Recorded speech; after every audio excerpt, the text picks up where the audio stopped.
Apiso sa mga motorista, posibleng tumaas ang presyo ng petrolyo sa susunod na linggo.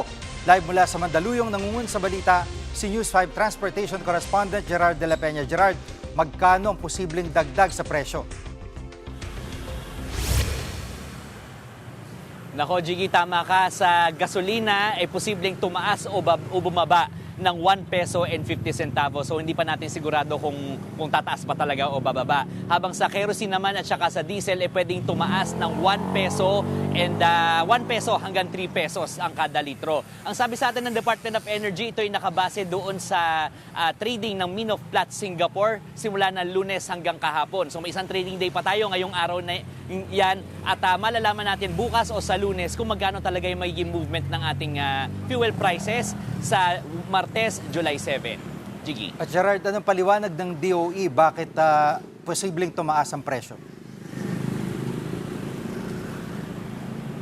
Alam mo, Jiggy, sabi ng Department of Energy, masyado raw talagang malikot ang presyohan ng langis ngayon sa world market dahil hindi natin alam kung saan talaga patungo itong ceasefire agreement na nilagdaan ng Iran at saka ng Amerika. So wala pa tayong naririnig naman na anumang pag-atake nitong mga nakarang araw, salamat sa Diyos. Pero ang sabi ng Iran ay nakahanda itong kumilos kung sakaling magkaroon ng pagkilos din o itong dahil din dito sa patuloy na presensya ng Amerika sa Strait of Hormuz. At ang sinasabi rin ng Iran, itong presensya ng mga air assets o yung mga eroplano ng Amerika sa Strait of Hormuz parang nakakadagdag ng nagdudulot ng banta sa seguridad doon sa kanilang rehiyon. At Jiggy, bukod dito sa tensyon na ito, ay nakadagdag din sa posibleng pagtaas ng presyo ng langis sa susunod na linggo, yung paghina naman ng halaga ng piso kontra dolyar. Pakinggan natin ang paliwanag ng Department of Energy.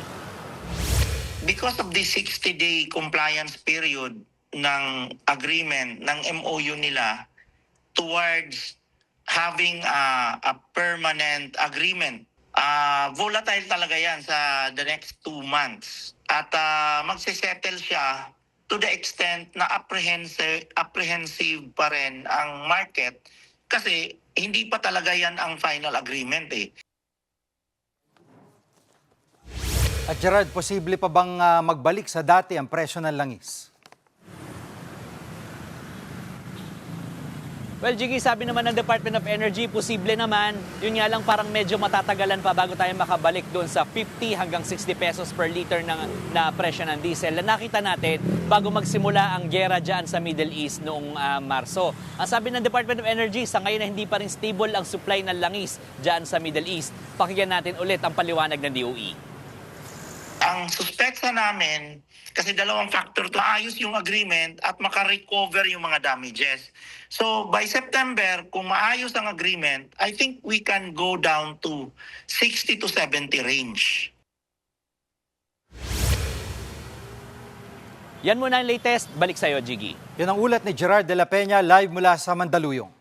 Mga kapatid, Jiggy Manikad po, pagdating sa mahalagang balita sa loob at labas ng bansa, dapat una sa lahat, mag-follow at mag-subscribe na sa social media pages ng News 5.